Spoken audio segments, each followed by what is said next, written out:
حضرة سيدنا محمد الرسول صلى الله عليه وآله وسلم وإلى أرواح آله وأصحابه وأزواجه وذرياته وأهل بيته وسائر أتباع ملته من أهل سنته وجماعته خصوصا أولياء وصلحاء أمته وإلى أرواح جميع مؤلفي ومصنف الكتب الشرعية وآلاتها خصوصا مؤلفي ومصنف الكتب التي تعلمنا وعلمناها وإلى أرواح جميع مشايخنا ومعلمينا وأساتذنا ومن استفدنا عنده ومن أجازنا من المبتدأ إلى المنتهى ثم إلى أرواح جميع مؤسسي جمعية نهضة العلماء ورؤسائها شورية وتنفيذية ومعمريها ومساعديها ومن نشرها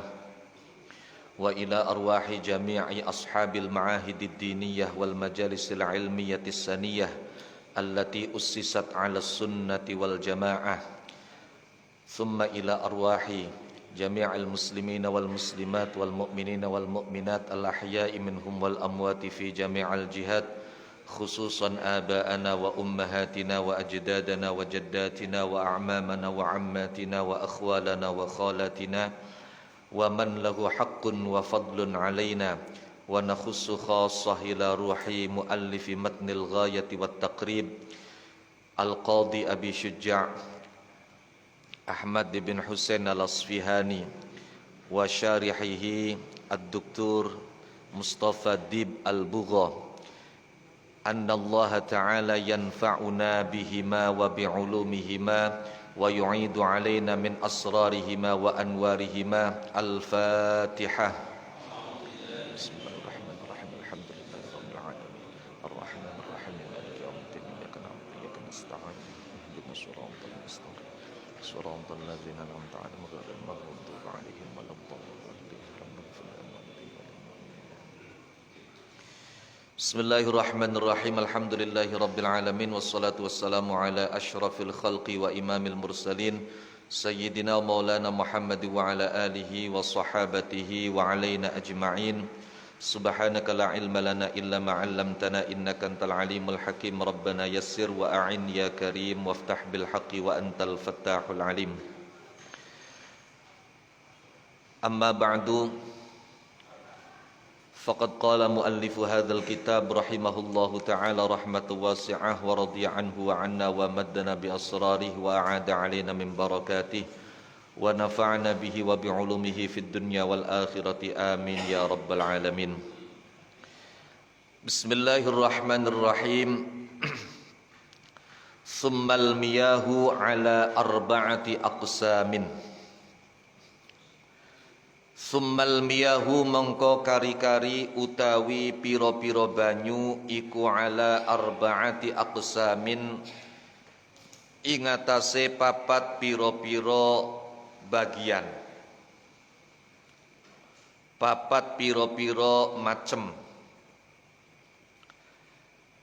Apa bae papatku? Tahirun rupane banyu kang suci, mutahhirun kang bisa nyuciaken, ghairu makruhin kang ora makruh digunakaken, wa huwa utawi tahir mutahhirun ghairu makruh iku almaul mutlaqu banyu al mutlaqu kang mutlak. Nomor loro, wa tahirun lan banyu kang suci, mutahhirun kang nyuciaken, makruhun kang makruh digunakaken. Wa huwa utawi tahir mutahhirun makruh iku alma'u banyu al musyammasu kang kenang panase srengenge. Wa tahirun lan banyu kang suci ghairu mutahhirin kang ora bisa nyuciaken. Apa banyu sing suci tapi ora bisa nyuciaken ku? Wa huwa utawi tahir ghairu mutahhir iku alma'u banyu al musta'malu kang bekas dinggo. Dinggo ngilangi hadas atau ngilangi najis. Termasuk dalam kategori macam air yang ketiga. Wal mutaghayyiru lan banyu kang owah. Olehe owah bima kelawan sebab perkara silaima khalato kang nyampuri apa ma hu ing al mutaghayyir banyu. Bayane ma minat tahirati nyatane piro-piro perkara kang suci. Nomor 3. Nomor 4 wama unlan banyu najisun kang najis. Wa huwa utawi maun najis iku alladzi banyu halat kang tumiba. Fihi ing dalam alladzi opo kang tumiba opo najasatun najis. Sedangkan keadaan airnya wa huwa hali utawi alladzi iku dunal kullataini kurang saking rongkolah. Au kana atawa ana opo alladzi anaiku kullataini rongkolah. Tapi fataghayyara mongko berubah opo alladzi. Ari rongkolah siapa? Sepira. Wal kullatani utawi rongkolah iku khamsumi atiridlin 500 kati. Baghdadiyin kang bangsa daerah Baghdad. Apa nih takriban kira-kirane alal asahi fil asahi ing dalem pendapat kang luwih sahih. Pun Bismillahirrahmanirrahim. Catatan kaki nomor 2. Wal aslu utawi dalil.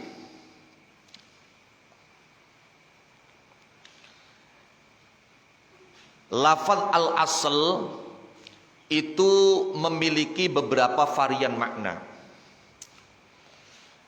Ana kang dimaknani dalil. Ana maning al-aslu maknane qaidah kulliyah. Seperti jawazu aklil maitati indal iddirar khilaful asli. Bolehnya memakan bangkai dalam keadaan darurat itu menyalahi asal. Yang dimaksud menyalahi kaidah. Ada juga al-aslu dalam arti pondasi. Kalau bangunan, kalau tumbuh-tumbuhan, maka artinya akar. Al-aslu juga bisa diartikan istishabu makan.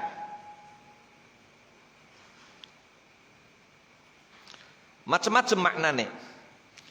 Lah, kalimat al-aslu kang ana ning footnote atau catatan kaki kedua ini bimakna ad-dalil. Wal aslu utawi dalil fi tahuriyatil ma'il mutlaqi.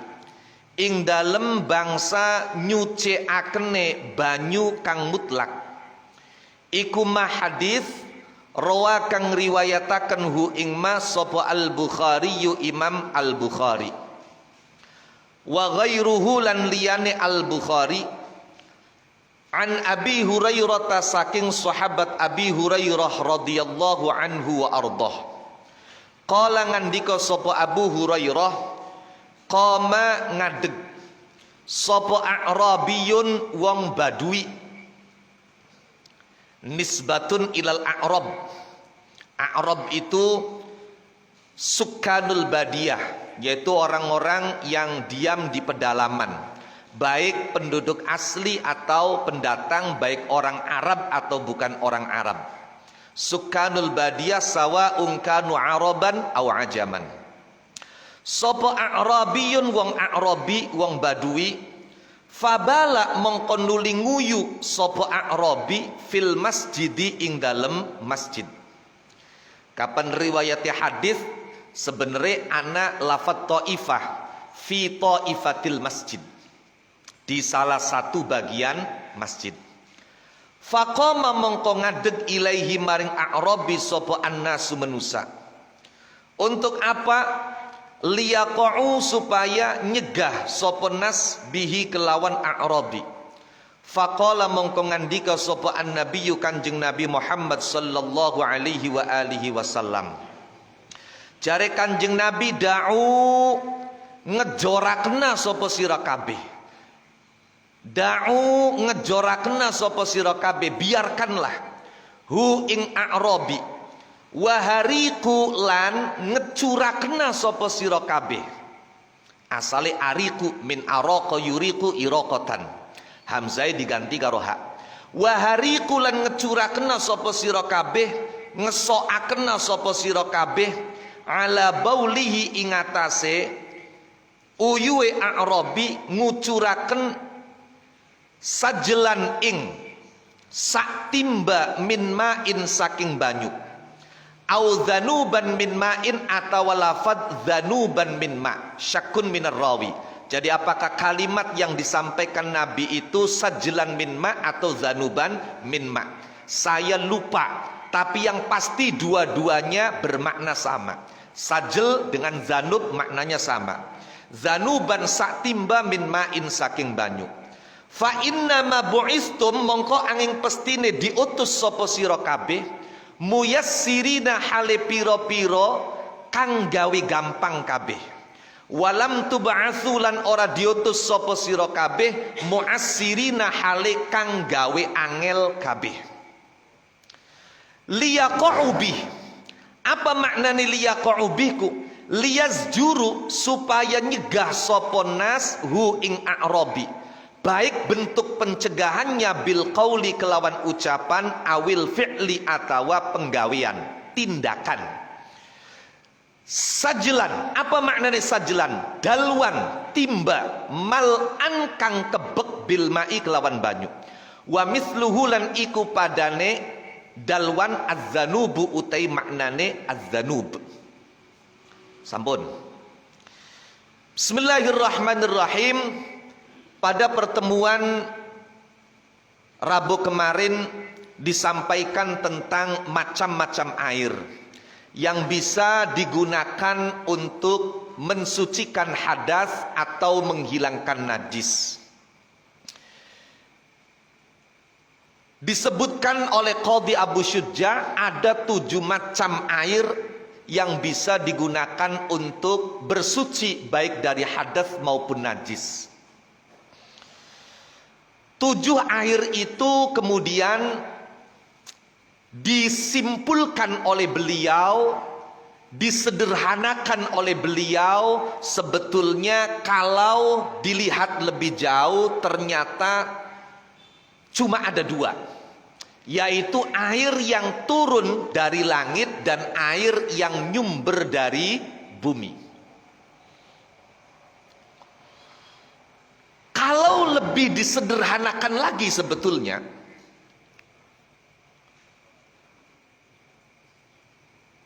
cuma 1. Karena semua air itu sumbernya ternyata dari langit. Semua air yang ada di bumi itu pun pada hakikatnya bersumber dari langit. Hal ini sebagaimana difirmankan oleh Allah Subhanahu wa taala dalam Al-Qur'an, wa anzalna minas samaa'i ma'an biqadarin fa askannahu fil ard. Di dalam ayat lain Allah Subhanahu wa taala lebih tegas lagi. Beliau berfirman, alam taro annallaha anzala minas samaa'i ma'an fasalakahu yanabi'a fil ard. Fasalakahu yanabi'a fil ard ini menunjukkan bahwa semua air yang mengalir di bumi, yang bersumber dari dalam bumi, itu asalnya adalah turun dari langit. Itulah kenapa Syekh Mustafa Dib Al-Bugha ketika mengangkat dalil tentang kesucian itu, beliau cukupkan dengan ayat wa yunazzilu alaikum minas samaa'i ma'an liyutahhirakum bih. Dan Allah turunkan kepada kalian dari langit air agar Allah sucikan kalian dengan air itu. Kemudian ditambahkan dengan dalil mengenai air laut. Padahal yang disebutkan oleh beliau lebih dari 2 macam air. Lantas mana dalil untuk air sungai atau air bengawan? Mana dalil untuk air sumur? Mana dalil untuk air sumberan? Mana dalil untuk air salju? Dan mana dalil untuk air es? Sebetulnya kalau kita mau jelaskan, semuanya punya dalil. Kalau air sungai tentu itu sama dengan air laut walaupun rasanya berbeda. Karena dalam istilah fikih yang disebut dengan air laut itu air yang banyak.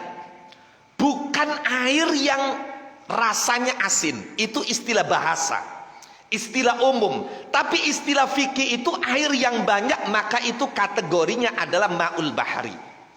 Baik.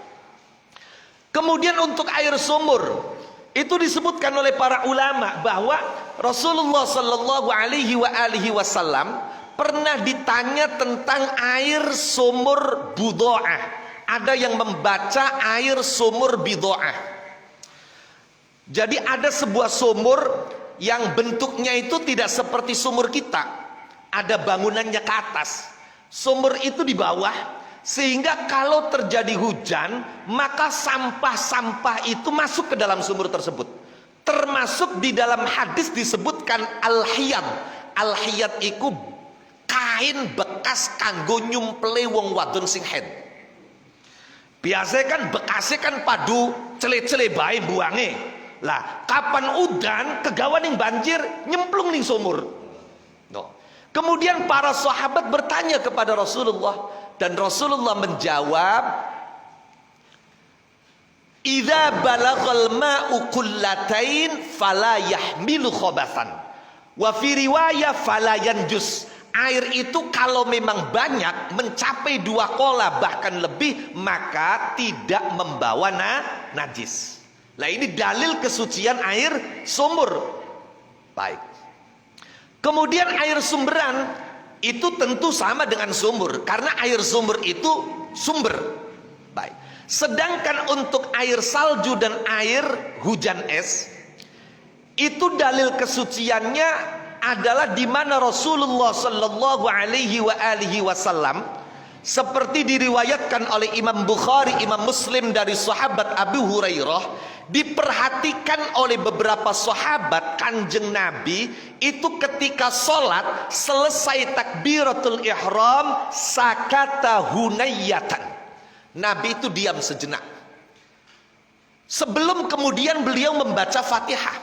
Selesai sholat, selesai zikir, kemudian ada sahabat yang memberanikan diri bertanya kepada beliau, "Ya Rasulullah, ma taqul?" Apa yang kau baca ketika engkau berhenti sebelum membaca Fatihah? Karena jaraknya itu lumayan lama antara takbir dengan baca Fatihah. Maka Rasulullah menjawab, saya ketika berhenti setelah takbiratul ihram itu membaca Allahumma ba'id baini wa baina khotoyaya kama ba'adta bainal masyriqi wal maghrib. Allahumma naqqini min khotoyaya kama yunaqqa thawbul abyadu minad danas. Allahumma ghsilni min khotoyaya Allahumma ghsilni min khotoyaya bima'ith thalji wal barad.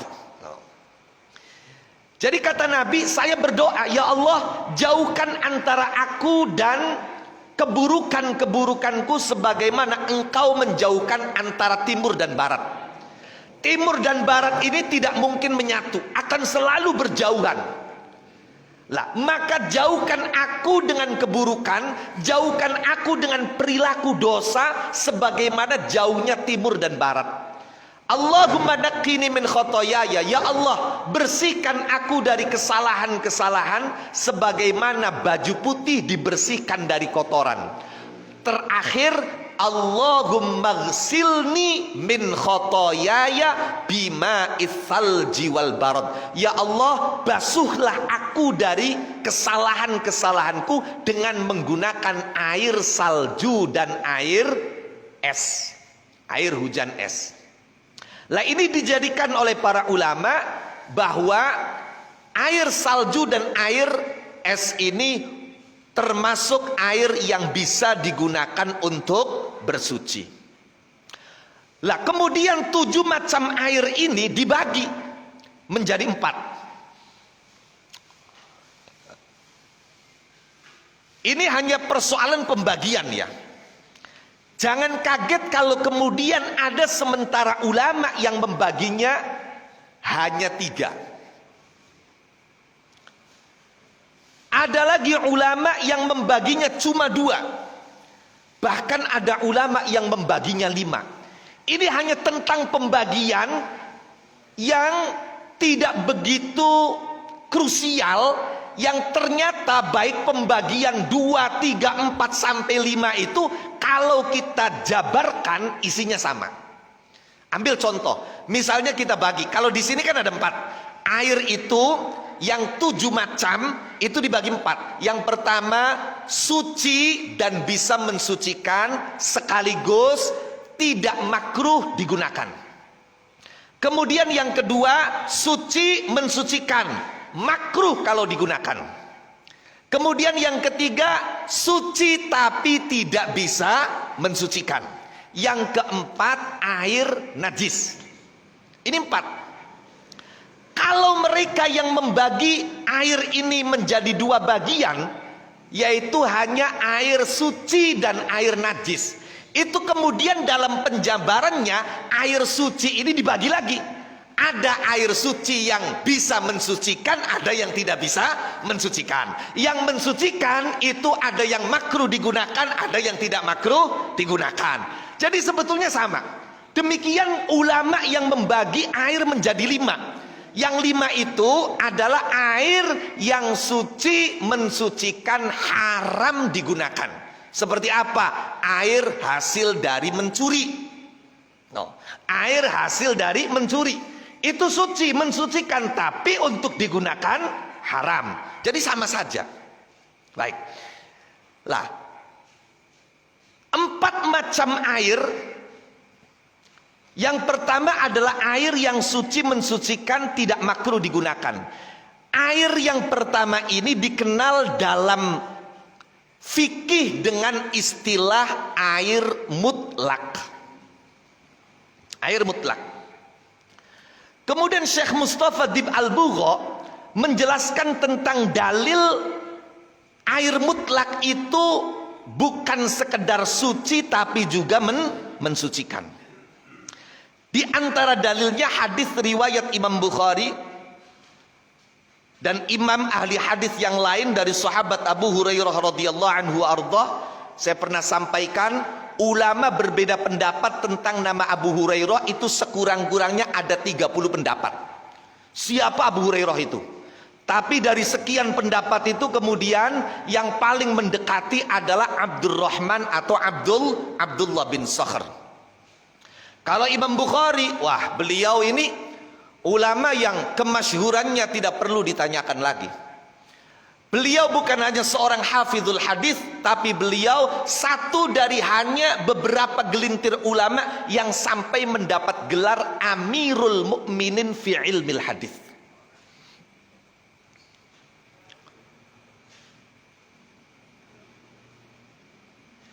Imam Bukhari itu awal mula perjalanan atau pengembaraan ilmiahnya beliau mengikuti tren masyarakat sekitar.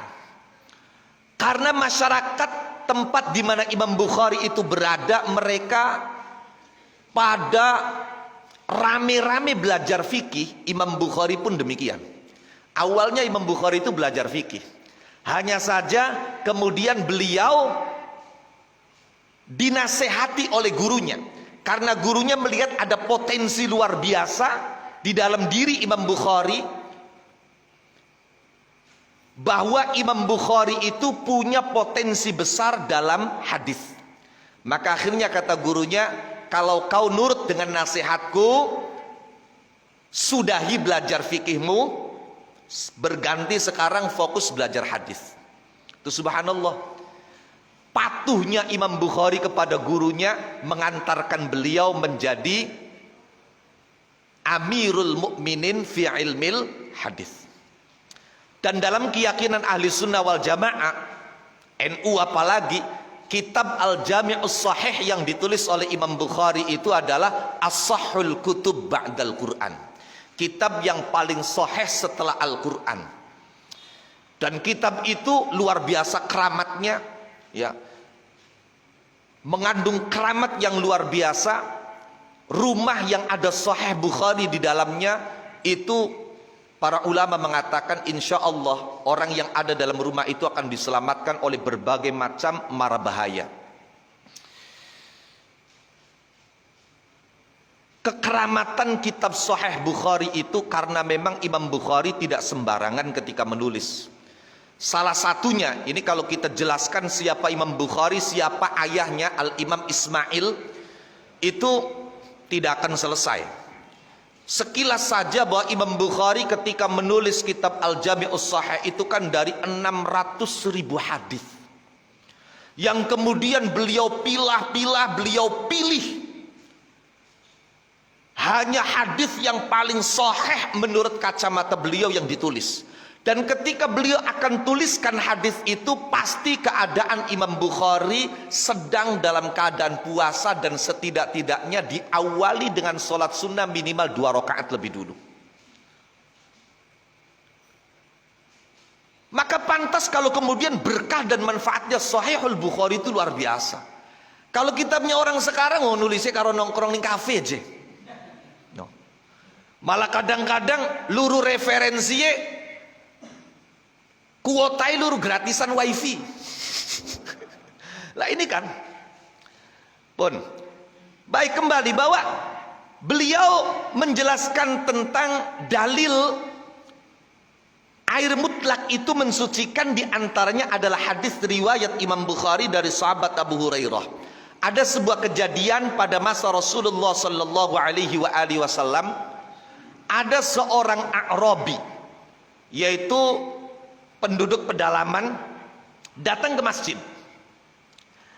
Dalam beberapa kitab disebutkan nama A'rabi itu adalah Dzul Khuwaisirah Al-Yamani. Dzul Khuwaisirah Al-Yamani datang ke masjid, kemudian A'rabi ini bangun dari tempatnya dan kencing di salah satu bagian masjid. Masya Allah, coba. Ini kan luar biasa. Ana wong maraki masjid toli nguyui nguyuni masjid. Kira-kira lamun kejadian gini, kejadian ini sakien. Wah, dodo mong basul masail, masih mending kapan basul masail, demo penistaan agama. Masjid yang harus dimuliakan, harus dihormati, tempat yang suci, rumah Allah. Ana wong marani masjid tekaning gono nguyu. Sahabat pun Masya Allah langsung bereaksi. Faqaman nas ilaihi liyaqa'u bih. Orang-orang semua berdiri. Untuk apa? Untuk melarang orang itu baik melalui ucapan atau tindakan. Geger. Tapi coba lihat apa yang dilakukan oleh Rasulullah Sallallahu Alaihi Wasallam. Ketika Kanjeng Nabi melihat para sahabat bereaksi, jare Kanjeng Nabi, dauh, biarkan. Maknanya biarkan, bagen nguyuwe kongkon tutug. Masya Allah, coba. Karena wis kadung lagi nguyu. Lamun ana wong dorong nguyu blawenana, masjid aja dioyoni. Tapi kin wis lagi nguyu masa diblaweni. Kira-kira lamun disentak kaget melayu beli kira-kira. Loh, melayu keadaan nih lagi pipis. Kemungkinan pertama, dadak seketika air kencingnya ditahan. Ini membahayakan kesehatan. Membahayakan. Kemungkinan yang kedua, kalau tidak segera ditahan, dia akan lari, tapi karena wis beli ketahan, maka air kencing ini akan menetes kemana-mana, ke tubuhnya, ke bajunya, bahkan bukan hanya satu bagian masjid, tapi beberapa bagian masjid. Disinilah Rasulullah dengan cerdasnya melakukan apa yang kemudian dalam istilah fikih disebut dengan irtikabu akhafid dororain. Di sini ada dua mafsadah, ada dua doror. Wong nguyu ning masjid bahaya, mafsadat, beli kena.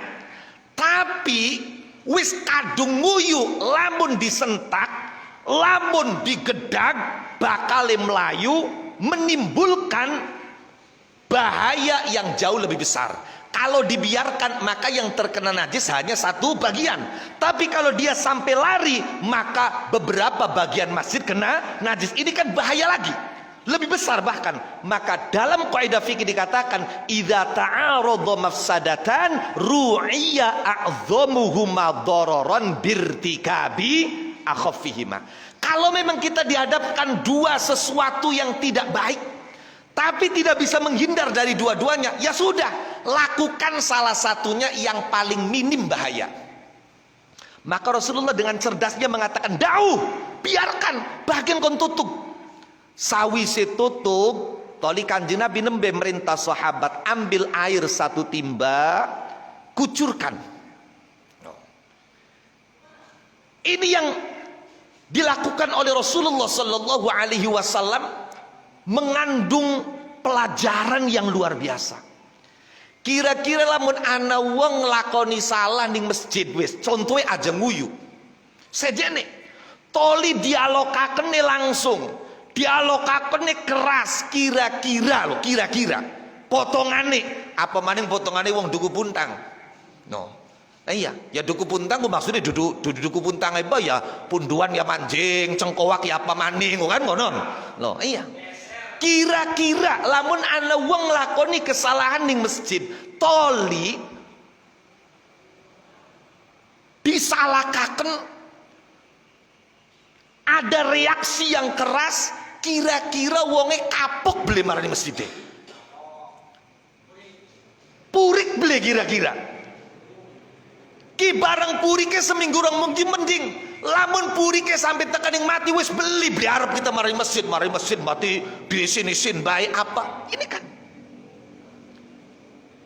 Itulah kenapa dalam Al-Qur'an kita menemukan ada perintah Allah Subhanahu wa taala itu bukan sekedar untuk mengucapkan yang benar, tapi yang tepat. Wa qulu qaulan sadida. Jadi kadang ucapan yang benar itu belum tentu tepat. Maka kondisinya, keadaannya, siapa yang akan kita ingatkan itu harus dipertimbangkan agar kebenaran ini betul-betul tepat disampaikan. Apa maning kapan ndeleng makolai Imam Syafi'i. Jari Imam Syafi'i, tadzkirun nas fil alaniyah fadihah wa fil khalwah nasihah. Mengingatkan orang itu kalau di depan banyak orang itu mempermalukan. Tapi kalau di tempat yang sepi, apalagi kalau bisa sendiri, maka itu baru nasihat, kata Imam Syafi'i. Ana wong salah, langsung dialokakan. Aku wong birang-birang apa maning ngalokakan sampai nuding-nuding. Maka kata Imam Syafi'i itu bukan nasihat, itu fadihah, itu mempermalukan. Apakah tidak bisa kamu mengingatkan orang, meluruskan orang, kau undang orang itu, kemudian kau masuk di ruangan yang sepi, di tempat yang tidak ada orang, kemudian kau katakan bahwa apa yang kau lakukan itu tadi tidak benar, yang benar begini. Ini baru nasihat. Tapi kalau di depan orang banyak itu fadhihah. Fadhihah itu apa? Mempermalukan. Maka beda antara fadhihah dan nasihah menurut Imam Syafi'i. Kalau disampaikan di depan banyak orang sampai orang itu malu, maka itu fadhihah, bukan nasihat.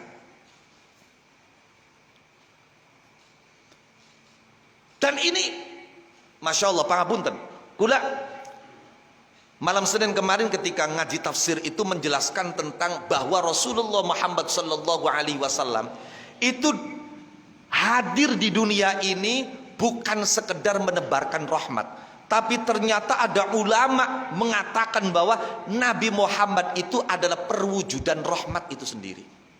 Nafsur rahmah. Dan ini tampak salah satunya ketika ada orang A'rabi, orang pedalaman kencing di dalam masjid. Rasulullah membiarkannya sampai selesai. Setelah dia selesai, baru kemudian Rasulullah memerintahkan sahabat, solusinya adalah kau ambil air 1 ember, kemudian kucurkan ke tempat yang tadi terkena kencing itu. Lanjutan hadis menarik. Fa innama bu'istum muyassirin walam tub'atsu mu'assirin. Kalian itu diutus untuk membuat mudah. Kon gawe gampang. Wis kadung, ari wis kadung, ya ra digawe wis kadung. Kalau sudah kadung ya sudah, yang penting cari solusi. Ya sudah kadung kok. Kecuali belum terjadi. Jadi digawe gampang, digawe gampang. Subhanallah, ulama-ulama kita itu dalam rangka memudahkan umat itu subhanallah. Kalau kita ngaji yang namanya kitab Bughyatul Mustarsyidin, itu sampai ada ulama yang punya pendapat jawazut taklid ba'dal amal.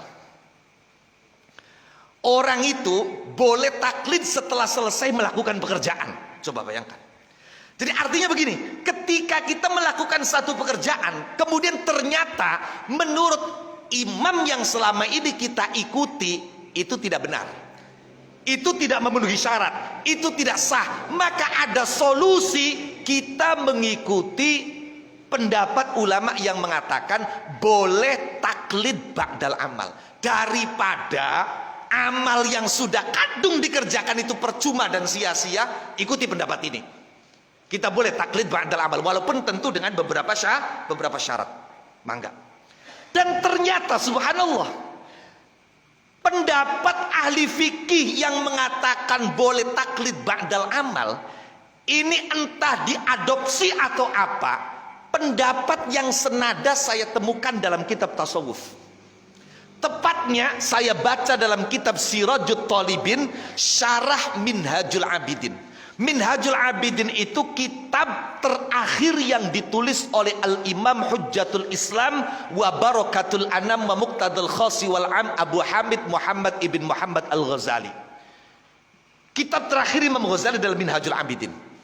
Itu disyarah oleh ulama Jawa yang murni didikan ulama Jawa, belum pernah ngaji di Timur Tengah sama sekali. Mbah Kiai Ihsan bin Dahlan Jampes. 2 jilid cukup besar, namanya Sirajut Talibin. Beliau termasuk ulama yang produktif ya. Bukan hanya punya karangan Sirajut Talibin, beliau juga sampai saking produktifnya ngarang kitab, itu sempat ngarang kitab tentang rokok dan kopi. Namanya Irsyadul Ikhwan fi Ahkami Syarbil Qahwati wad Dukhon. Jadi kitab itu berupa nazoman dan beliau syarahi khusus menerangkan tentang hukum merokok dan minum kopi. Saking produktifnya ngarang kitab. Beliau punya karangan kitab namanya Manahijul Imdad Syarah Irsyadul Ibad, 2 jilid besar. Irsyadul Ibad itu disyarahi oleh beliau. Bahkan ada beberapa kitab karangan beliau yang sampai sekarang masih dicari belum ditemukan. Salah satunya adalah Al-Ihsan fi Tafsiril Quran. Beliau punya karangan tafsir Al-Ihsan fi Tafsiril Quran. Lah itu saya baca dalam kitab Sirajut Talibin padanan dari pendapat ahli fikih yang mengatakan boleh taklid ba'dal amal. Imam Ghazali menjelaskan tentang persoalan ikhlas. Kata Imam Ghazali itu dijelaskan ikhtilaful ulama, perbedaan ulama mengenai tentang kapan kita harus ikhlas dalam beramal. Ternyata ulama itu berbeda pendapat. Ada yang mengatakan bahwa ikhlas itu min hinis syuru', mulai dari kita melakukan itu ya harus sudah ikhlas. Ada yang mengatakan bahwa ikhlas itu bisa dilakukan walaupun kita sudah selesai beramal, asalkan tujuan selain ikhlasnya itu belum terbukti. Contoh. Kang Wawan misalnya. Ya. Misalnya gini. Bagiaken sembako. Ya, padahal sih dikongkoni uang gue, bagiaken iku. Dudu seng dewek sembako ya. Bagiaken sembako. Nah, iki bagiaken sembako ki lamun esuk-esuk jam itu gak bisa. Tapi mikir Kang Wawan, jam itu ku wong masih bebasu, jam itu ku wong masih ngedusi anak, jam itu ku wong masih pada masak. Lamun kita bagiaken sekian kah dikaton wong. Angkola jam 10-an hampir wong wis reng-reng kabeh, wis peragat kabeh, hampir weru. Pengen dipuji, pengen katon wong, pengen disanjung wong. Akhirnya jam 10. Ternyata waya jam 10 mbok karena bengi udan recek pada katisen angger bae beli metu. Jam 10 ku masih pada ning jero omah. Nah, tapi ya karena wis nggawa sembako ya terpaksa lah jam 10 dibagiaken lah ke wong gak. Wis bagiaken dikirim-kirimaken. Dia ingin mendapat sanjungan, dia ingin mendapatkan pujian. Selama apa yang menjadi keinginan Kang Wawan ini belum terwujud, dorong ana wong ngalem, dorong ana wong muji, dorong ana wong nyanjung, toli sadar, astagfirullahaladzim, kita ku gawe pegawaian apa? Yang pada sembako ku sembako semu wong, kita semua bagiaken bae, katik pengen dialem, katik pengen dipuji, astagfirullahaladzim, salah kita ku ya Allah, mboten ya Allah, kula njaluk pangapura, ikhlas. Selama apa yang menjadi tujuannya selain ikhlas itu belum terwujud, maka ikhlas masih bisa dikodoi. Ada ulama mengatakan seperti itu loh. Subhanallah kan. Ini mirip dengan taklid ba'dal amal. Bahkan ada lagi ulama yang berpendapat kalau amalannya itu wajib, amalannya itu fardu, maka kesempatan kita untuk tadarukul ikhlas, memperbaiki keikhlasan itu terbuka sampai mati. Kalau amalannya wajib, tapi kalau amalannya sunnah tidak, itu dibedakan. Ada. Kata Imam Ghazali setelah menjelaskan khilafiyah ulama tentang kapan kita mesti ikhlas ini, kemudian kata Imam Ghazali, ini semua saya jelaskan, saya paparkan, saya sebutkan dalam rangka untuk memberi jalan, solusi orang-orang yang kadung ria, kadung tidak ikhlas, agar apa yang mereka lakukan tidak percuma. Bolehlah kita memilih pendapat salah satu dari ulama ini. Subhanallah.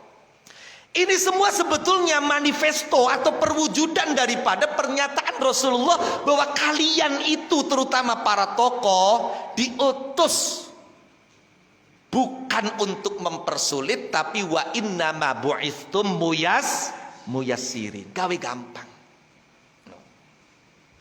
Ya coba makanan baik.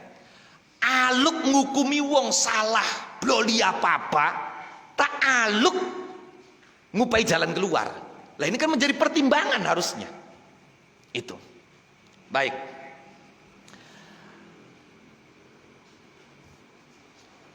Jadi yang pertama adalah air yang suci mensucikan, tidak makruh digunakan. Yang dalam istilah fikih, kita kembali dalam istilah fikih dikenal dengan istilah air mutlak.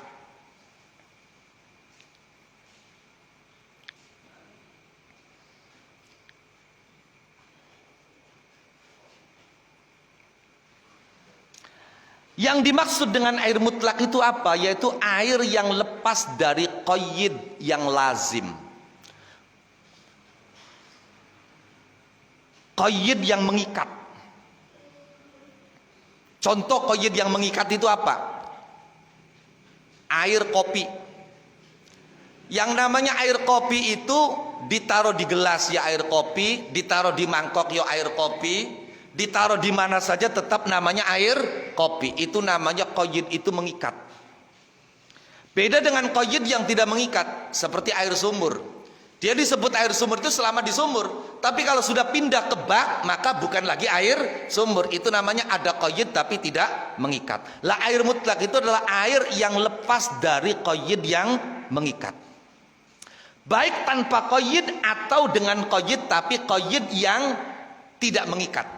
Bisa lepas.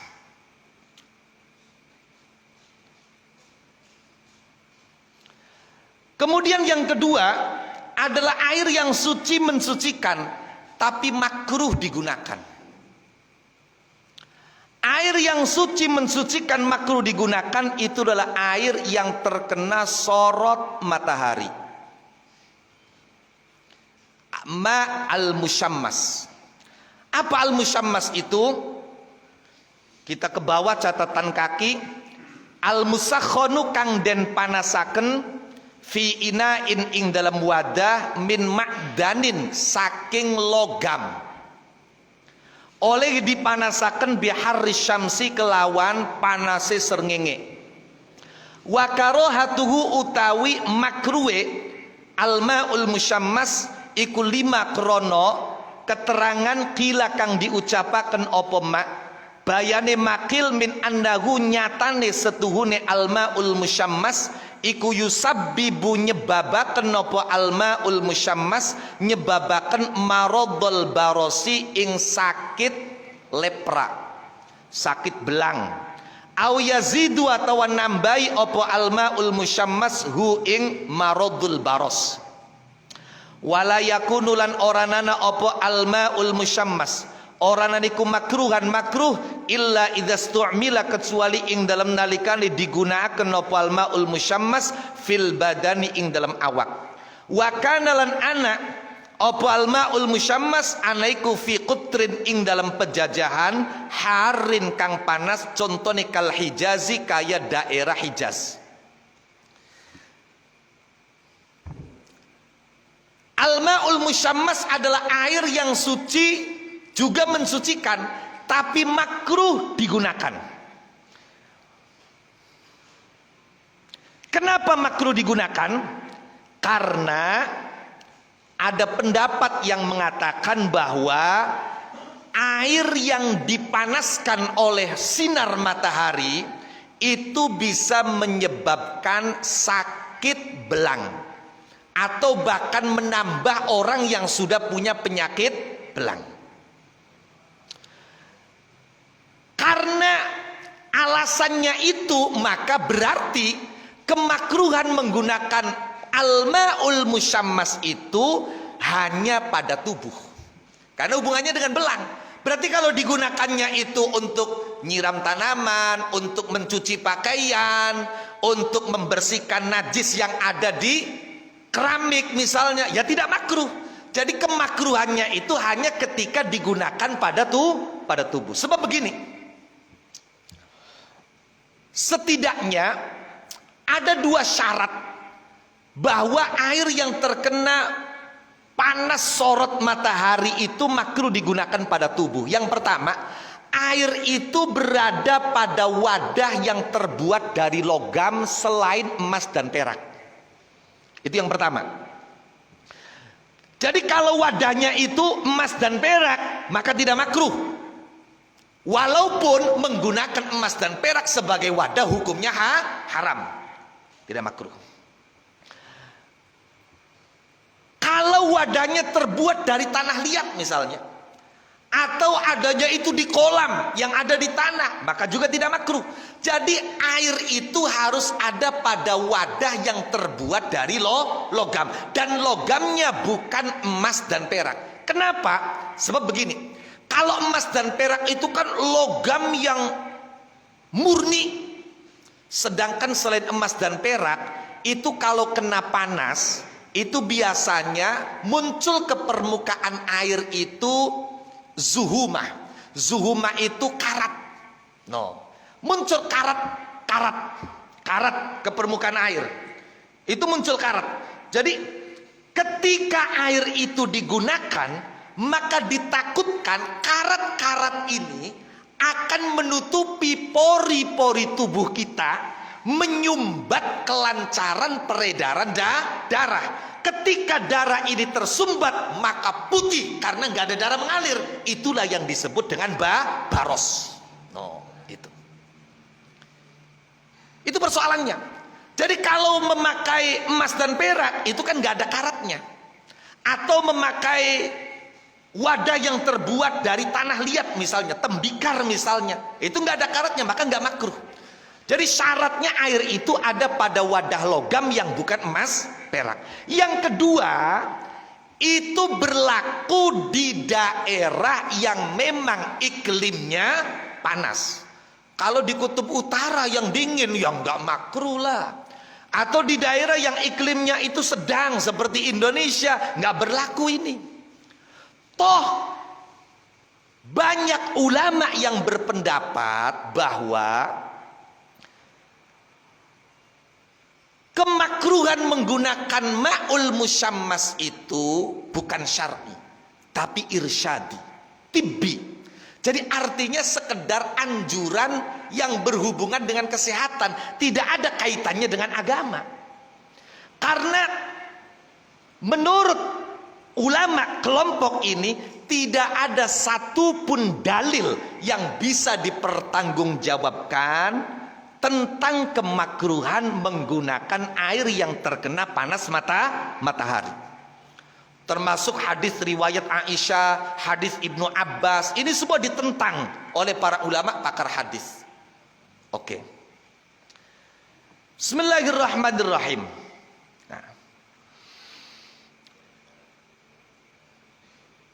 Bahkan saya membuka kitab At-Tibbun Nabawi yang ditulis oleh Al-Imam Ibnul Qayyim Al-Jauziyah. Secara medis pun itu belum bisa dibuktikan bahwa ma'ul musyammas ketika digunakan pada tubuh itu bisa membahayakan. Bismillahirrahmanirrahim. Wa tahirun ghairu mutahhir wa huwa al-ma'ul musta'mal wal mutaghayyir bima khalatahu minat tahirat. Yang ketiga adalah air yang suci tapi tidak bisa mensucikan. Air yang suci tapi tidak bisa mensucikan ini ada dua. Yang pertama, air yang bekas digunakan menghilangkan hadas atau najis. Atau air yang berubah sebab kecampuran benda suci.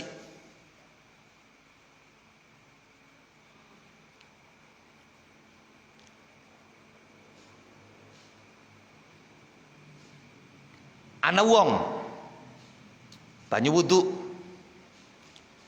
dia basuh wajah, maka bekas basuhan pertama yang jatuh itu adalah air mustakmal.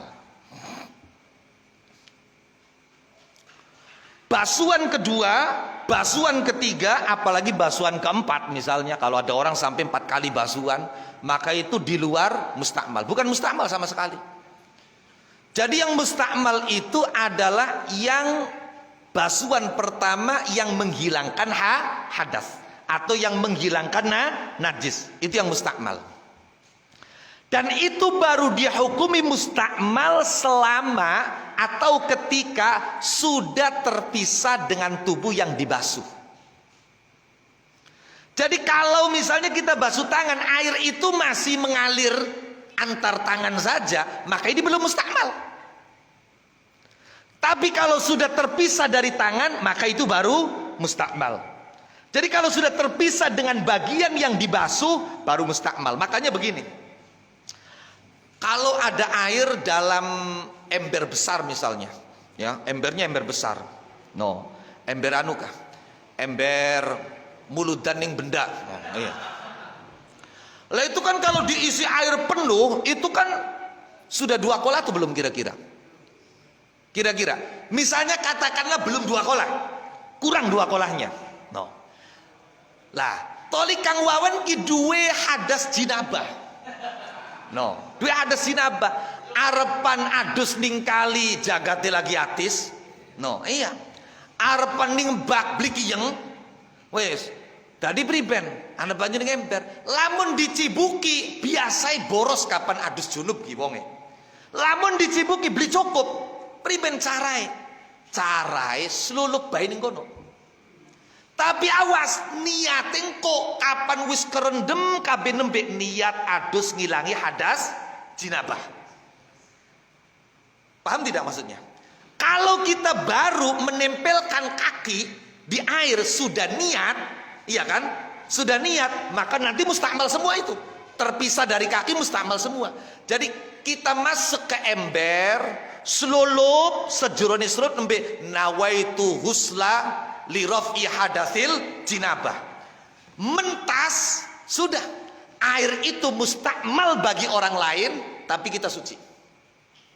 Lamun beli mentas, sampai gini kitab keterangannya, lamun ji orang mentas masih selulup bae, pas sejurone sulup junub maning. Sejurone selulup ku sempet ngayal, toleh junub maning. Asal dorong mentas irtafa'a, ilang maning hadas junub kedua itu. Loh, tapi kapan wis mentas berarti airnya sudah terpisah dari tubuh, maka baru dihukumi mustakmal untuk orang lain. Oh, itu. Atau menghilangkan najis. No, najis. Cara menghilangkan najis kan seperti itu. Nanti ada pada babnya sendiri. Kalau ada bentuknya, maka bentuknya dihilangkan. Jadi najis ainiyah itu dibuat hukmiyah dulu. Bentuknya dihilangkan, setelah dihilangkan kemudian kalau itu najis mutawasito maka kucurkan air sampai mengalir, selesai sudah. Kalau najis mukhaffafa ya cukup diperciki air sampai kena semua, sudah, nggak perlu sampai mengalir, suci sudah. Lah, air yang digunakan untuk menghilangkan najis, ini kena najis, kita hilangkan bentuknya, berarti menjadi hukmiyah. Kemudian kita banjur pakai air pure. Lah, maka air yang mengenai najis tadi itu namanya mustakmal. Air mustakmal. Baik. Kemudian termasuk dalam kategori air yang suci tapi tidak bisa mensucikan adalah air yang berubah sebab kecampuran benda suci. Di sini dicontohkan, dilihat di bawah ya. Fi raf'i hadatsin ing dalam ngilangi hadas. Wa dalilu kaunihi utawi dalil anane almaul mustakmal anaiku tahiran suci iku ma hadis rawakang riwayataken hu ing mas sopal Bukhari Imam Bukhari wa Muslimun lan Imam Muslim an Jabir bin Abdullah saking sahabat Jabir bin Abdullah radhiyallahu anhu wa ardhah qala ngandika sapa Jabir ja'ataka sapa Rasulullah Kanjeng Rasulullah sallallahu alaihi wa alihi wasallam ya'udu hale niliki nengok niliki sapa Kanjeng Rasul ni ing ingsun wa ana hale utawi ingsun iku maridun wong kang sakit la aqilu ora paham sapa ingsun ora bisa angen-angen sapa ingsun ora paham sapa ingsun fatawaddo'a mongko nuli wudu sapa Kanjeng Rasul wasabbalan ngucuraken sapa Kanjeng Rasul alayya ing atase ingsun ngucuraken min waduihi saking banyu bekas kanggo wuduwe Kanjeng Rasul. Jadi kalau wudu itu pekerjaan, kalau wadu itu air yang digunakan wudu. Banyuwe arane wadu, pekerjaane arane wudu. Panganane inumane arane sahur, ngupleme arane suhur. Paham ya? Nah itu. Jadi wong kapan muni sahur kan kalau mending Arab gak kurang pas. Suhur. Sebab sahur itu makanan dan minumannya sama. Wadu itu airnya, pekerjaannya namanya wudu. Wadu, suhur, sahur. Kapan suhur ngupleme, kapan sing diupleme arane sahur. Min wadu'i saking banyu bekas kanggo wuduwe Kanjeng Rasul. La aqilu, apa maknane la aqiluku?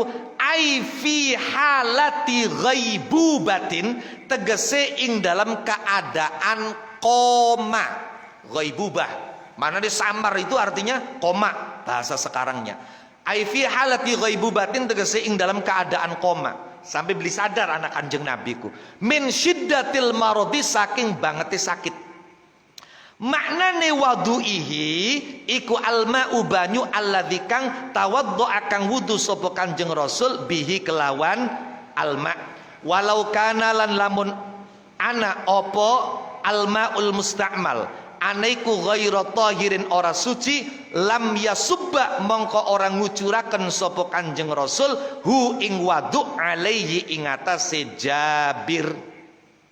Pun terus kriyen wa dalilu kaunihi utawi dalil anane almaul musta'mal lan al mutaghayyir bima khalatahu minat tahirat anaiku ghairu mutahhirin orang nyuciaken iku ma hadis rawakan riwayataken hu ing sapa muslimun imam muslim wa ghairuhu lan liyane muslim an Abi Hurairah saking sahabat Abi Hurairah radhiyallahu anhu arda anna nabiyya satune Kanjeng Nabi Muhammad sallallahu alaihi wa alihi wasallam iku qala ngandika sapa Kanjeng Nabi la yaghtasil ahadukum fil ma'id daim maknane la yaghtasil lailanahi la yaghtasil aja adus sapa ahadukum salah sijine sira kabeh fil ma'i ing dalam banyu ad-daimi kang meneng ayis sakin ar-raqid ghairil jari ad-daimi kang meneng aja dimaknani langgeng ad-daimi kang meneng wa huwa hali utawi ahad iku junubun wong kang duwe hadas jinabah. Faqalu mongko padha matur sapa sahabat ya Abu Hurairah tahi Abu Hurairah kaifa halika ya apa yaf'alu agawe sapa ahad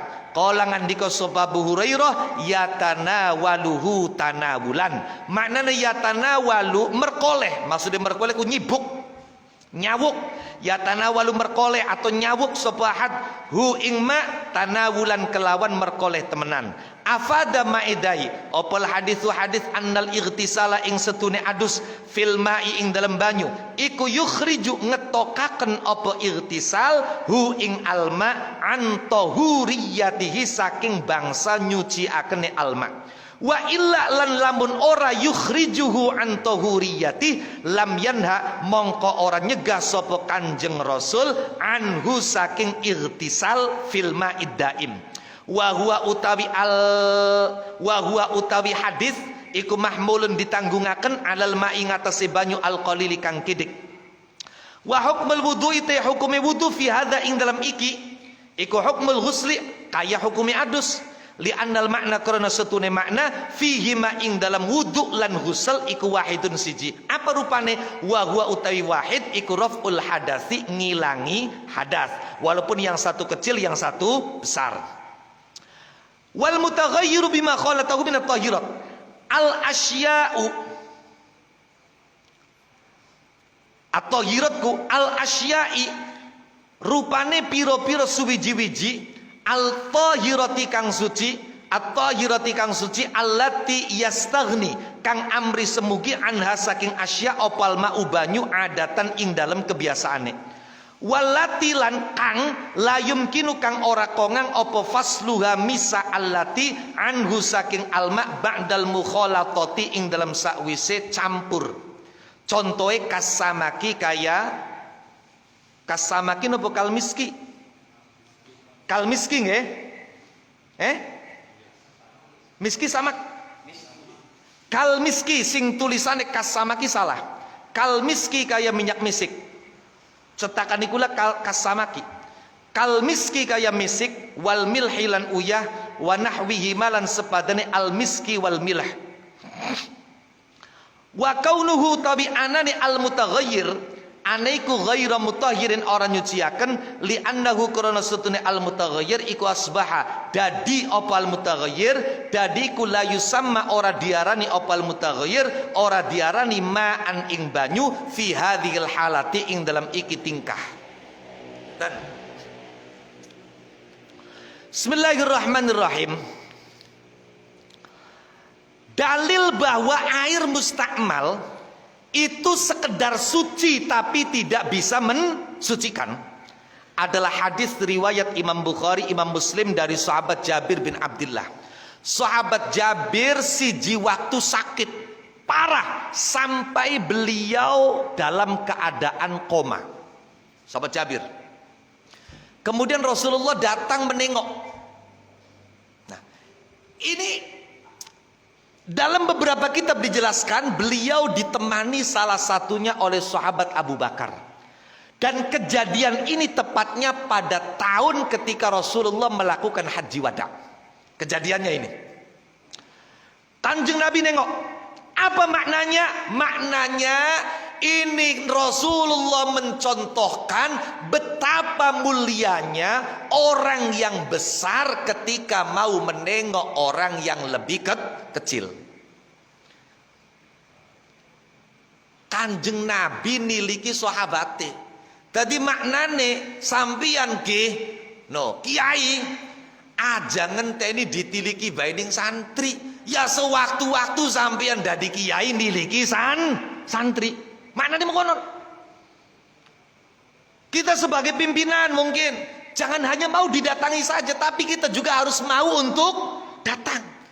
Kilo Kanjeng Nabi Masya Allah karo sahabat Abu Hurairah melaku niliki Jabir bin Abdullah.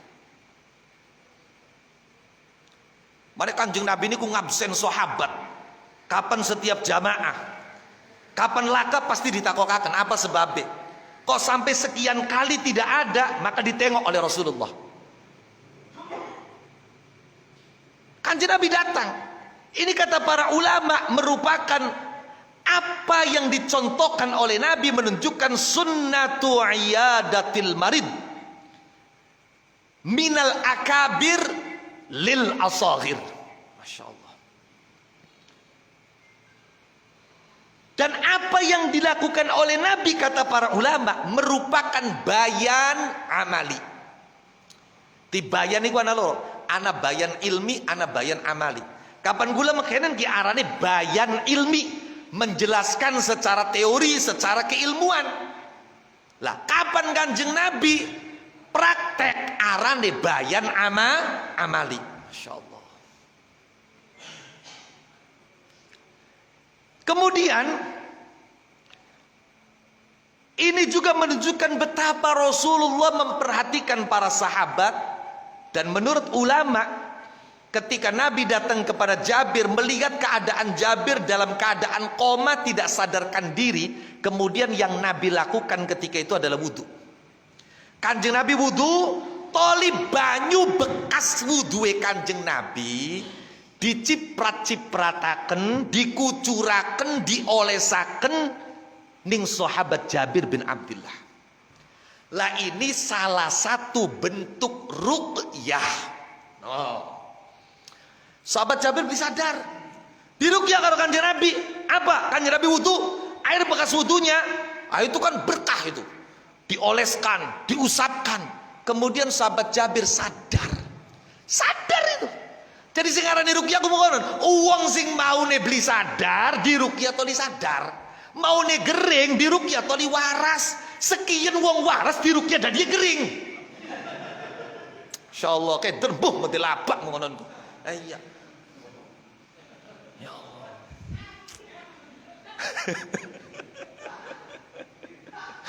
Astagfirullahaladzim.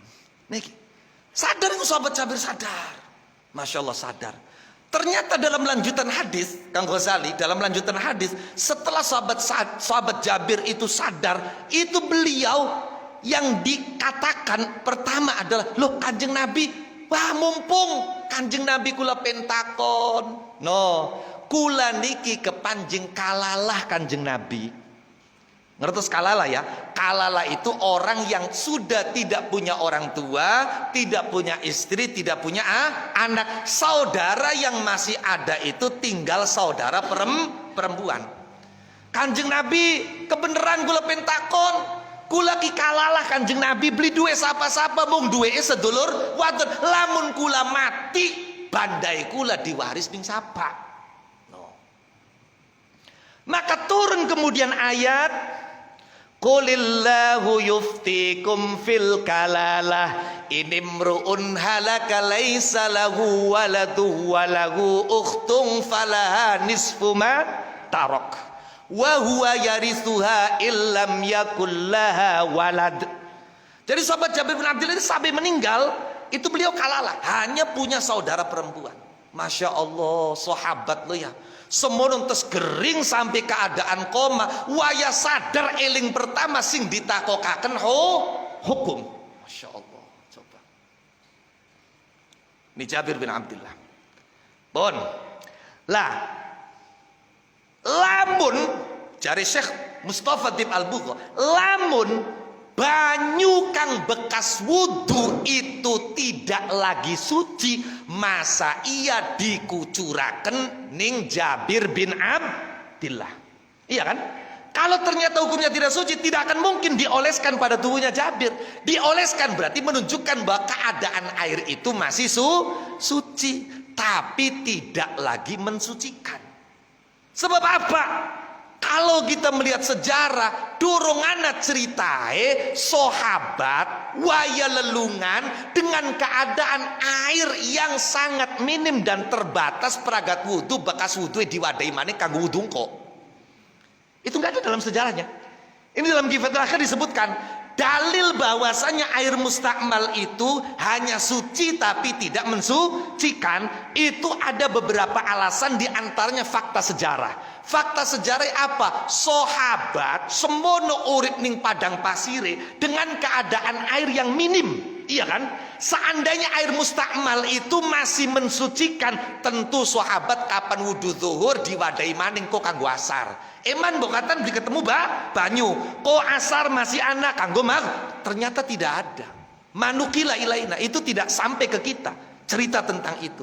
Yang kedua, bahwa dalil air yang sudah kadung dipakai menghilangkan hadas itu hanya suci tapi sudah tidak mensucikan. Hadis riwayat Imam Muslim dari sahabat Abu Hurairah radhiyallahu anhu warḍah, Kanjeng Nabi Muhammad sallallahu alaihi wasallam bersabda, la yaghtasil ahadukum fil ma'id daim wa huwa junub. Janganlah mandi di dalam air yang diam, air yang tidak mengalir, dalam keadaan punya hadas jinabah. Kemudian orang-orang bertanya, lalu apa yang harus kami lakukan wahai Abu Hurairah? Carai dicibuki. Carai dicibuki. Hadis ini menunjukkan bahwa mandi di dalam air itu menyebabkan air ini tidak lagi mensucikan. Kayak muka seluruh pekang wawan ning jero ember sing gede toli mentas dadekaken banyu ora lagi mensucikan, hanya sekedar suci. Kalau tetap bisa mensucikan, tentu Rasulullah tidak akan melarang. Bisa ngelarang soten karena engkowe banyuwe ora bisa nyuciaken. Dan ini oleh para ulama itu diarahkan pada air yang memang keadaannya sedikit. Sebab kalau air itu banyak ya nggak ada masalah. Balong misalnya arep keburan, harapan seluruh bayar, harapan tetapa sekalian beri mentas-mentas ya bruk. Iya, nggak ada masalah. Ini yang dimaksud adalah air yang sedikit. Air yang sedikit. Lah, kemudian ketika ada yang bertanya, loh, ini kan hadisnya berbicara tentang mandi.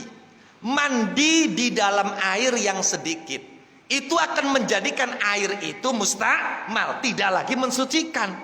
Kalau wudu sih ya sama saja. Wong tujuannya mandi dan wudu itu satu, yaitu menghilangkan hadas. Walaupun yang satu hadasnya kecil, yang dua hadasnya besar, tapi kan judulnya sama-sama hadas. Oke. Lah termasuk pada bagian air yang suci tapi tidak mensucikan adalah air yang berubah sebab tercampur benda suci.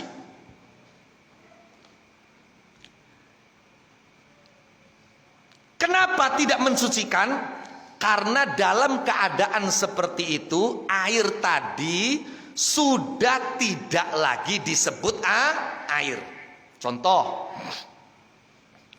misalnya sampean ana banyu saember toli dipai uyah atau dipai minyak misik sehingga warnanya berubah, baunya berubah, maka orang sudah tidak lagi menyebut air ini air mutlak. Sudah keluar dari status kemutlakan dari status air mutlak. Karena sudah keluar dari status air mutlak, maka hanya suci tapi tidak bisa mensucikan. Karena air yang suci tapi bisa mensucikan itu hanya air mutlak. Dan air yang berubah ini statusnya sudah keluar dari sebutan air mutlak. Campuri kopi, orang sudah tidak lagi menyebut ini air, tapi apa? Air kopi. Kemana-mana air kopi. Jadi air mutlaknya itu sudah hilang. Makanya karena nama airnya itu sudah hilang, berganti ada embel-embel kopi, maka hanya suci tapi tidak bisa mensucikan. Bismillahirrahmanirrahim. Kemudian yang terakhir adalah air najis. Yang keempat, yaitu air yang terkena najis dan keadaannya kurang 2 kolah. Atau ada 2 kolah tapi mengalami perubahan. Baik, 2 kolah itu 500 kati Baghdad menurut pendapat yang ashah. Kecatatan kaki, rawang riwayatakan sopal khamsatu imam 5 an Abdullah bin Umar saking sahabat Abdullah bin Umar radhiyallahu anhuma wa ardahuma qala ngandika sapa Abdullah bin Umar sami'tu krungu sapa ingsun Rasulullah ing Kanjeng Rasulullah sallallahu alaihi wa alihi wasallam. Wa huwa hali utawi Kanjeng Rasulullah iku yus'alu ditakoni sapa Kanjeng Rasulullah anil ma'i saking banyu yakunu kang ana apa ma aniku bil falati ing dalam ararah minal ardi saking bumi wa malan perkara yanubu kang nekani apa ma yanubu kang nekani apa ma hu ing alma bayane ma minas sibai nyatane pira-pira sato galak binatang buas wadawabi lan piro-piro hewan kang gremet.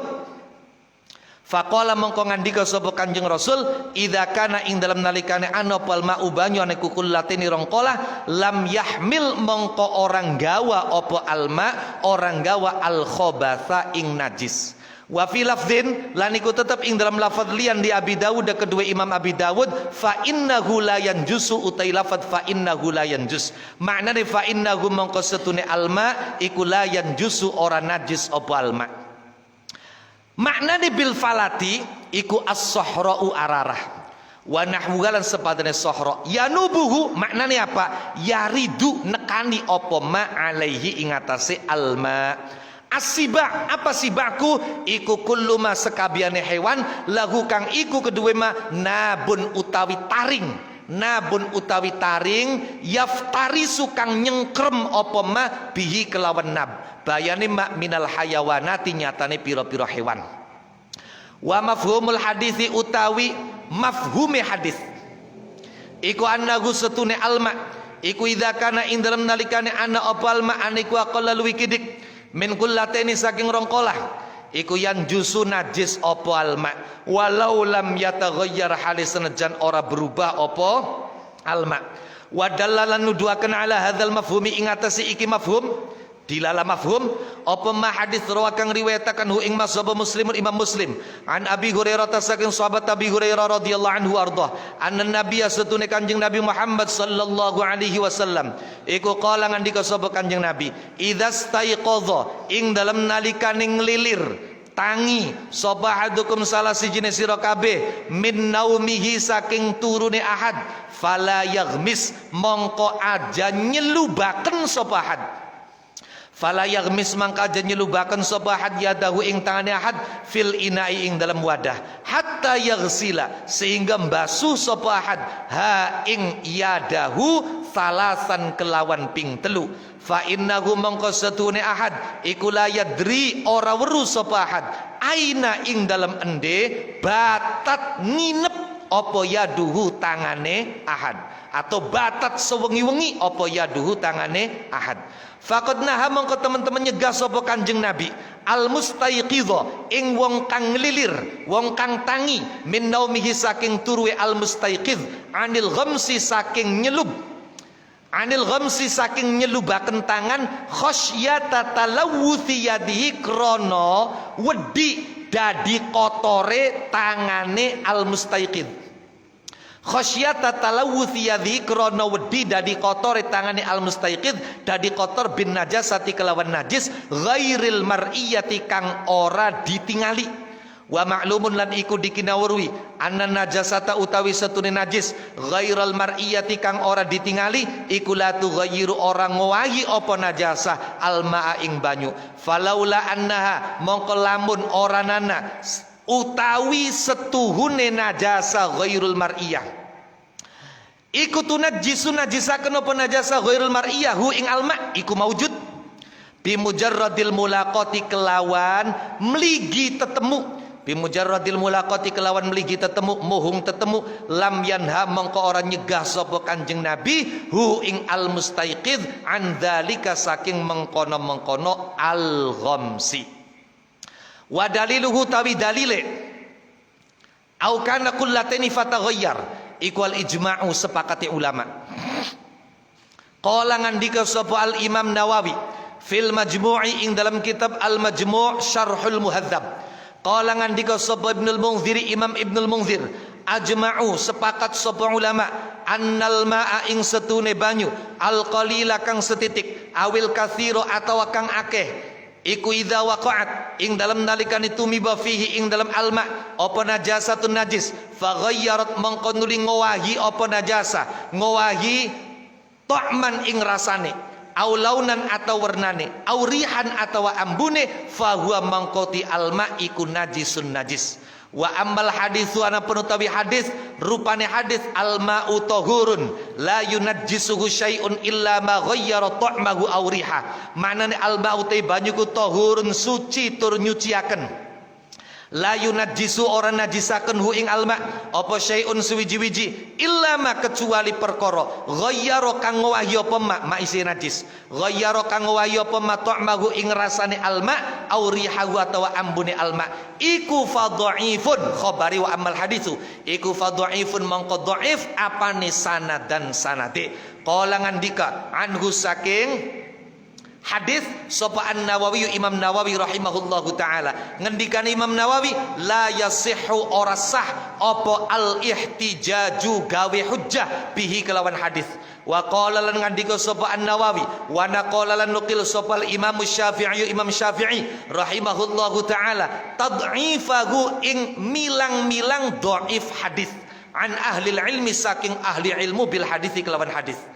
Kitab Al-Majmu' juz 1 halaman 160. Loh, jadi ketika air itu tidak ada dua qolah kena najis, maka otomatis berubah atau tidak berubah najis.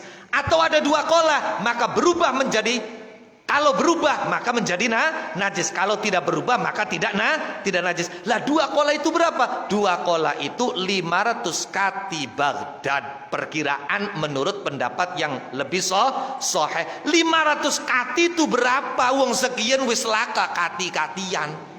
No. Aima tegese banyu. Bawahnya sendiri itu. Aima tegese banyu yusawi kang madani apa ma mi'atan wa tis'ina ing 190 apane litron liter apane takriban kira-kirane au sa'ata muka'abin atawa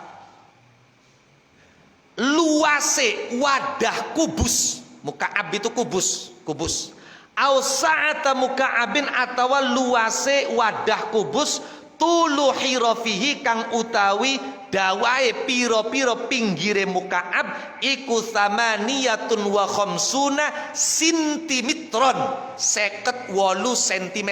Sin mim ku singkatan sentimeter. Bismillahirrahmanirrahim.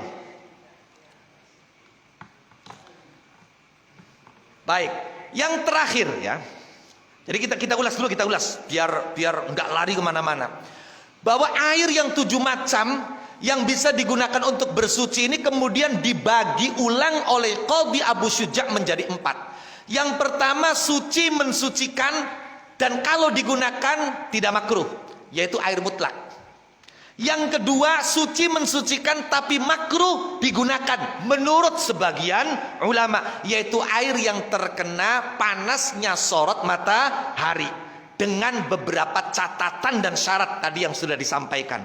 Yang ketiga air yang hanya suci tapi tidak mensucikan. Air yang hanya suci tapi tidak mensucikan ini ada dua. Satu air mustakmal, yaitu air yang bekas digunakan menghilangkan hadas atau menghilangkan najis. Yang kedua, air yang berubah sebab kecampuran benda suci. Wes. Yang keempat, air najis. Air najis itu apa? Air yang terkena najis dan keadaannya kurang dua kolah, berubah atau tidak berubah najis, atau keadaannya ada dua kolah atau lebih, maka najis kalau mengalami perubahan. Nah, kita masuk ke dalil. Sudah jelas ini arahnya, kita masuk ke dalil. Pertama, bahwa Imam Syafi'i termasuk salah satu dari imam madhab yang membagi air banyak dan sedikit. Ukurannya 2 kolah atau kurang dari 2 kolah. Ketika air itu kurang dari 2 kolah, kemudian kena najis, berubah atau tidak berubah najis. Mana dalilnya? Nah, ini. Kata sahabat Abdullah bin Umar, saya mendengar Rasulullah Sallallahu Alaihi Wasallam ditanya tentang air yang ada di padang pasir atau di arah-arah tanah lapang, pinggir hutan, yang biasa air itu didatangi oleh binatang-binatang buas, juga binatang-binatang biasa. Kita tahu binatang buas itu kan binatang yang memakan daging, memakan bangkai. Jadi kenapa sahabat menanyakan? Karena siapa tahu binatang-binatang itu habis memakan bangkai kemudian minum dari air tersebut. Maka ditanyakan kepada Rasulullah. Oke. Kemudian apa jawaban Nabi? Faqala idza kanal ma'u kullataini lam yahmil al-khabath. Wa fi riwayah fa innahu la yanjus. Air itu kalau ada 2 kolah maka tidak menanggung najis. Riwayat lain bahkan lebih tegas, air itu kalau ada 2 kolah maka tidak najis. Tidak najis ini kalau tidak berubah. Sebab kalau misalnya ada 2 kolah tapi mengalami perubahan, ulama sepakat hukumnya menjadi najis. Nanti ada di bawah sendiri, dalilnya adalah ijma. Oke. Jadi air itu ketika ada 2 kolah tidak najis. Ini kan makna mantuk. Jadi kalau kita ngaji usul fikih itu kan ada dilalatul lafzi, itu kan ya ada apa yang disebut dengan ibaratun nas. Ada yang disebut dengan isyaratun nas, ada yang disebut dengan dilalatun nas, ada yang disebut dengan iqtida'un nas. Atau kalau dalam usul fikih klasik itu ada yang menggunakan istilah ada dilalah mantuk, ada dilalah mafhum. No. Nanti dilalah mafhum ini ada muwafaqah, ada mukhalafah. Oke. Yang muwafaqah itu kalau ilatnya itu setingkat maka disebut dengan lahnul khitab. Kalau ilatnya lebih kuat maka disebut dengan fahwal khitab. Maka istilah lainnya adalah mafhum aulawi. Ini panjang ini penjelasannya. Pengen sebutnya saya jelaskan. Oke. Hadisnya mengatakan ketika air itu ada 2 kolah maka air ini tidak najis. Ketika air itu ada 2 kolah maka air ini tidak najis. Berarti mafhumnya kebalikannya, kalau kurang dari 2 kolah, apa perlunya Nabi menyebutkan 2 kolah? Kalau kemudian 2 kolah dan kurang 2 kolah sama, paham kan? Oke. Ketika air itu ada 2 kolah maka tidak najis. Berarti kalau kurang najis dong. Nah, itu namanya mafhum mukhalafahnya seperti itu. Oke. Walaupun tidak mengalami perubahan. Nah, jadi mafhumnya hadis ini diperkuat oleh adanya hadis riwayat Imam Muslim dari sahabat Abu Hurairah yang mengatakan bahwa kata Rasulullah, ketika salah satu dari kalian bangun dari tidurnya, tangannya jangan langsung dicelupkan ke wadah sampai dia basuh di luar wadah itu lebih dulu tiga kali. Alasannya apa? Karena selama tidur kita tidak tahu tangan kita itu kemana bergerilyanya. Jangan-jangan bergerilyanya itu di daerah bawah tengah. Nah itu. Jangan-jangan bergerilyanya itu kemana-mana dan nempel ke najis. Itu makanya Rasulullah melarang langsung dimasukkan ke wadah. Oke. Walaupun larangan ini oleh para ulama kemudian dipahami sebagai makruh, selama kita tidak yakin tangan kita kena najis. Oke. Maka ini tidak langsung dijadikan sebagai dalil, hanya penguat dalil. Penguat dalil. Nabi melarang orang yang bangun dari tidurnya, bangun kemudian mencelupkan tangannya ke wadah, yang di situ airnya sedikit. Itu tentu karena takut tangannya kena najis yang tidak kelihatan. Dan kita maklum, najis yang tidak kelihatan itu tentu tidak merubah air. Makanya kalau air itu kurang 2 kolah, berubah atau tidak berubah najis. Najis yang tidak kelihatan kan tidak berubah. Oke, itu dalilnya. Loh. Jadi pokoknya kalau air itu kurang dari 2 kolah, berubah atau tidak berubah bimujarrodil mulako, cuma dengan nempel otomatis najis. Nempel otomatis najis. Kalau bukan dengan nempel menjadi otomatis najis, tentu Nabi tidak akan melarang. Ini. Nah, kemudian ulama-ulama melakukan pengkajian ulang. Setelah diteliti, dikaji, tidak sedikit ulama akhirnya berpendapat bahwa air itu baik sedikit atau banyak terkena najis, yang penting tidak mengalami perubahan, maka tetap suci dan mensucikan. Jadi yang menjadi patokan itu berubah. Bukan 2 kolah atau tidak 2 kolah. Ini dipandang oleh para ulama dari sisi dalil, min haitsud dalil lebih kuat. Dan ini banyak digunakan oleh para ulama, termasuk diantaranya Imam Ghazali, Imam Ruyani, dan beberapa ulama dari madhab Syafi'i yang lain itu mengatakan bahwa air itu baik sedikit atau banyak ketika terkena najis, kalau memang tidak berubah tetap suci dan mensucikan.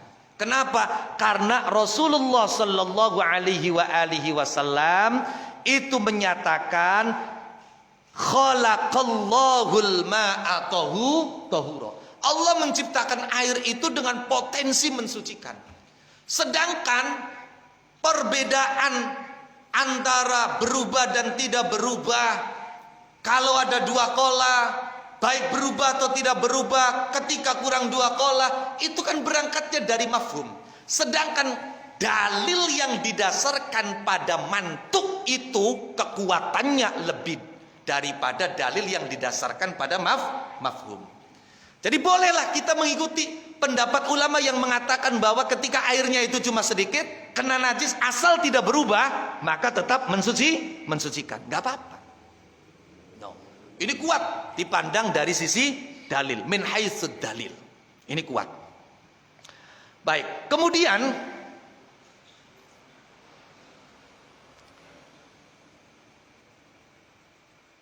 air 2 kolah itu adalah air yang timbangannya sama dengan air yang 190 liter. Artinya takriban itu kalau kurang sedikit nggak apa-apa lah. Itu takriban. Atau kalau dalam wadah kubus itu semua pinggir-pinggirnya itu panjangnya apanya itu ada 58 cm. Maka air yang ada pada wadah kubus yang seperti itu sudah termasuk air 2 kolah. Ini alasan-alasan tentang pembagian air yang ada 4 itu. Yang perlu saya tambahkan adalah bahwa ada ulama yang berpendapat bahwa menjadi najis dan tidaknya air itu tidak ditentukan dari 2 qola atau kurang 2 qola. Ini kalau dari mazhab 4 itu Imam Malik yang punya pendapat seperti itu. Tapi ditentukan dari berubah atau tidak berubah. Lah pertanyaannya kemudian bagaimana seandainya najisnya itu najis yang tidak terlihat, najis hukmiyah, najis yang memang tidak ada ainnya, tidak ada bentuknya, kan tentunya tidak merubah. Kalau memang yang menyampuri itu najis yang tidak terlihat, maka caranya dikira-kirakan bil mukhalifil asyad. Bil mukhalifil asyad itu antara mayoritas ulama mazhab Syafi'i dengan Imam Ruyani berbeda. Kalau menurut mayoritas ulama mazhab Syafi'i, al-mukhaliful asyad ini berlaku pada najis yang tidak kelihatan bentuknya, tidak ada rasanya, tidak ada warnanya. Itu dikira-kirakan rasanya itu rasa cuka, warnanya itu warna mangsi, baunya itu bau minyak misik. Contoh. Anak banyu uyu ki dindep nang ning baskom 3 bulan sampai mambue ilang, warnai persis banyu, lamun kolu didilat ya kayak banyu rasanya. No, misale. Iya, ada air kencing. Toli air kencing ini campur dengan air. Lah, kita kan bisa tahu berubah atau tidak kalau memang najis ini ada rasanya, ada baunya, ada. Wah, ini nggak ada rasanya, nggak ada baunya, nggak ada warnanya. Bagaimana? Maka dikira-kirakan seandainya air kencing 1 baskom ini berasa cuka. Seandainya warna air 1 baskom ini, air kencing 1 baskom ini adalah mangsi. Seandainya air 1 baskom ini adalah misik, itu warnanya air yang terkena itu berubah atau tidak, baunya berubah atau tidak, rasanya berubah atau tidak. Seandainya berubah, maka berarti najis, walaupun realnya tidak berubah, paham kan? Tapi kalau diperkirakan tidak mengalami perubahan, maka tetap suci. Nah, ini menurut mayoritas ulama. Tapi kalau menurut Imam Ruyani tidak. Al-mukhaliful asyad itu adalah al-mukhaliful asbah. Jadi kalau ada najis yang tidak memiliki rasa, memiliki warna, memiliki bau, maka dikira-kirakannya bukan dengan rasa cuka, warna mangsi dan bau misik, tapi dengan najis sejenis yang punya rasa, punya bau, punya warna. Ini Imam Ruyani pendapatnya. Jadi anggap saja ini air kencingnya bau. No. Anggap saja air kencingnya punya warna apa? Anggap saja ini air kencingnya rasanya seperti apa? Kalau ternyata ini punya rasa, punya warna, punya bau, bercampur dengan air, itu mengalami perubahan, maka berarti hukumnya najis. Sama seperti berubahnya air karena tercampur benda suci yang tidak memiliki rasa, warna dan bau. Tadi kan dikatakan termasuk air yang suci tapi tidak mensucikan adalah air yang mengalami perubahan karena kecampuran benda suci. Benda suci itu termasuk diantaranya adalah yang sejenis dengan air. Contohnya apa? Air mawar misalnya. Ada air mawar sudah warnanya pudar, rasanya tidak ada, warnanya tidak ada, baunya pun sudah hilang karena terlalu lama. Jadi bentuknya air mawar ini persis seperti air biasa. Ketika bercampur dengan air biasa, ini berarti terjadi pencampuran air dengan barang suci.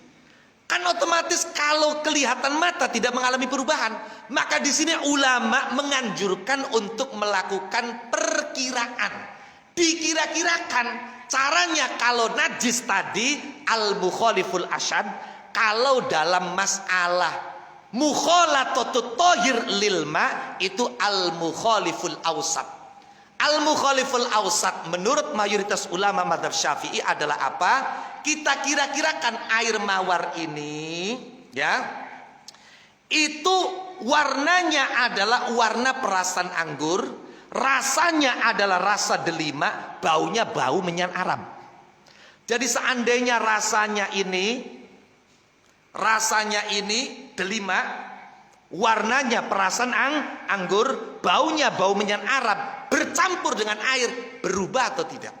Kalau seandainya berubah, berarti air ini hanya suci tapi tidak bisa mensucikan. Tapi kalau tidak merubah, maka berarti tetap suci dan mensucikan. Tapi kalau kata Imam Ruyani tidak, dikira-kirakannya tetap dengan al-mukhaliful asbah.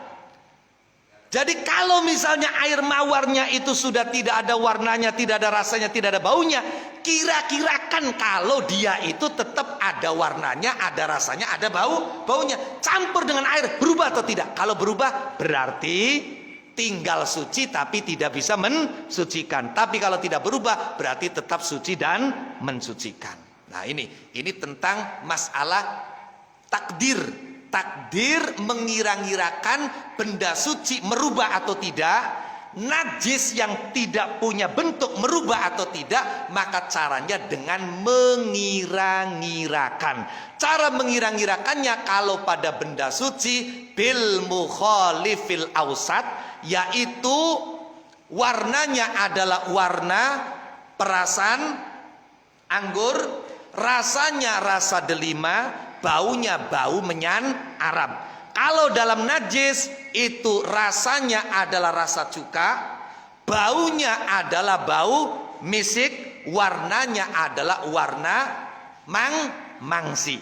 No. Tapi menurut Imam Ruyani mengira-ngirakannya bil asbah, dengan yang menyerupai yang punya bentuk. Nah itu. Pun itu saja. Huna waqafna wallahu a'lam. Al-Fatihah. Bismillahirrahmanirrahim.